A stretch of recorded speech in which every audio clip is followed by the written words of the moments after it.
In 1987, while most of the American car industry was busy apologizing for the previous decade, quietly smoothing edges, softening suspensions, and pretending performance excess had been a youthful mistake, Buick did something that almost feels impossible in hindsight, because instead of chasing nostalgia or restraint, they built a car that looked polite, sounded subdued, and yet terrified everything it lined up against. A car that didn't announce itself with stripes, spoilers, or bravado, but with silence and intent, and that's what makes the Buick GNX so unsettling, because nothing about it matches what it actually was.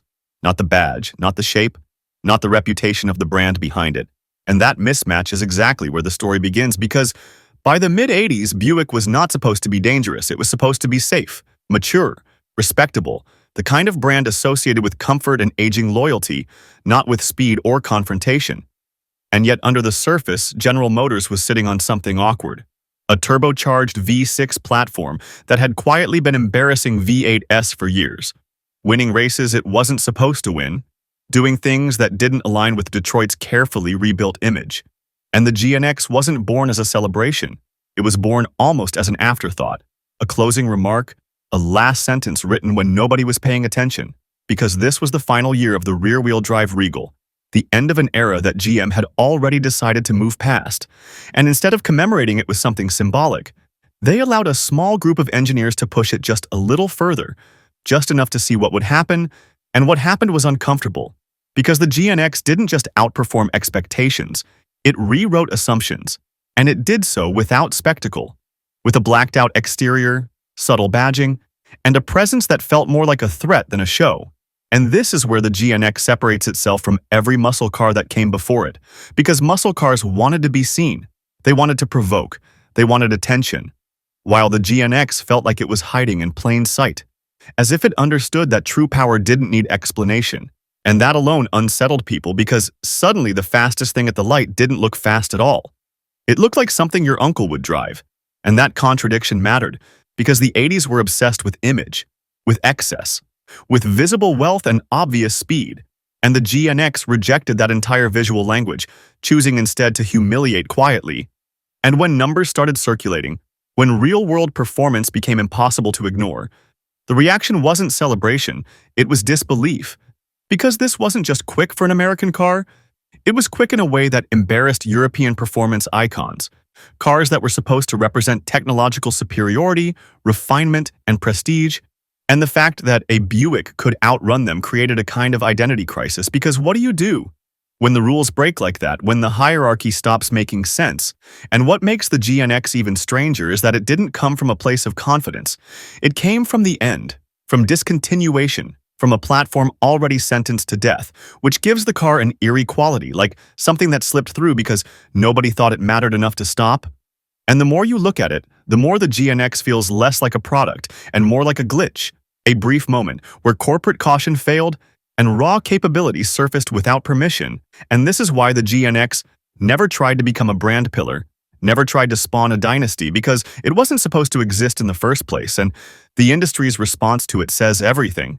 Because rather than lean into what it represented, rather than explore where that formula could go, General Motors quietly shut the door, moved on, and allowed the GNX to become myth instead of precedent. And that decision is crucial, because it tells you that the GNX wasn't just fast, it was inconvenient. It didn't fit the story Detroit wanted to tell about itself in the late 80s, a story of control, responsibility, and gradual evolution, while the GNX felt like a reminder of something unresolved, something feral still living underneath the corporate surface. And the people who understood what it really was didn't see it as a muscle car revival or a performance experiment. They saw it as a warning, because if a car like this could exist accidentally, then the entire structure of the performance hierarchy was fragile. And that fragility is what makes the GNX linger. Because even today, its reputation isn't built on nostalgia or beauty. It's built on discomfort, on the idea that the most dangerous things don't always announce themselves. They arrive quietly, outperform expectations, and disappear before anyone figures out how to respond. And once you understand that, the Buick GNX stops being just a fast car from 1987 and starts feeling like a moment Detroit never fully explained, and maybe never wanted to. What makes the GNX even more unsettling the longer you sit with it, is how deliberately uncelebrated it was while it existed.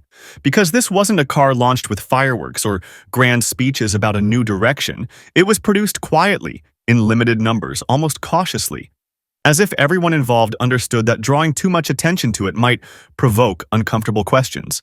And those questions were already forming, because once the GNX hit the real world, it didn't behave like a curiosity or a fluke. It behaved like a predator, consistently delivering results that didn't align with its badge, its price point, or the cultural hierarchy of performance at the time. And the shock wasn't just that it was fast, it was that it was fast in the wrong way. Without drama, without flair, without any of the visual cues people relied on to identify danger. And that invisibility created a strange paranoia because suddenly speed could be hiding anywhere, wrapped in conservative sheet metal and corporate restraint. And that idea threatened an entire decade built on visible excess, where performance was supposed to be loud, angular, and unmistakable. And the GNX refused to play that role. It didn't try to look futuristic or aggressive. It simply existed, confident that numbers and outcomes would speak louder than aesthetics, and they did. Quietly humiliating cars that were marketed as technological marvels. Cars that came from brands built on racing heritage and international prestige. And every time that happened, the GNX chipped away at a carefully constructed narrative.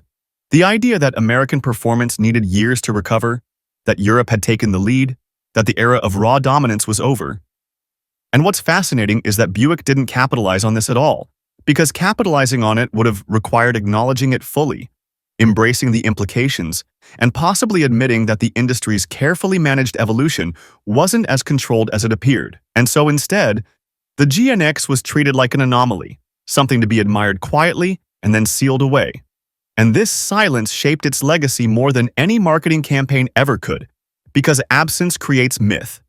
And the fact that the GNX ended as abruptly as it began gave it a finality that made it feel intentional, even if it wasn't. And that finality raises a deeper question about intent, about whether the GNX was allowed to exist precisely because it had an expiration date. Because a car like this is only safe if it doesn't become a pattern, if it doesn't inspire a generation, if it doesn't force executives to answer why something so potent came from a brand so unassuming. And the danger wasn't legal or financial, it was philosophical, because the GNX suggested that performance didn't need pedigree, didn't need tradition, didn't need visual dominance, it only needed results. And that idea erodes hierarchies very quickly. And when hierarchies erode, control follows. And control is the one thing large organizations are built to preserve. So the GNX was allowed to burn brightly and briefly, contained by scarcity and time. And over the years, as its reputation grew, it became something even more inconvenient, because it couldn't be replicated without reopening the same questions. And every attempt to reference it, to honor it, to invoke its name, felt hollow by comparison, because the conditions that allowed it to exist no longer existed. The quiet corners, the overlooked platforms, the momentary lapses in oversight. And that's why the GNX feels less like a product of engineering and more like a moment of exposure, a glimpse into what happens when capability slips past intention. And the people who really understand the GNX don't talk about it as a car you drive. They talk about it as something that happened, something that revealed a truth Detroit wasn't prepared to deal with. And the unsettling part is that truths like that don't disappear. They wait, dormant, for the next moment when caution loosens and something similar slips through again.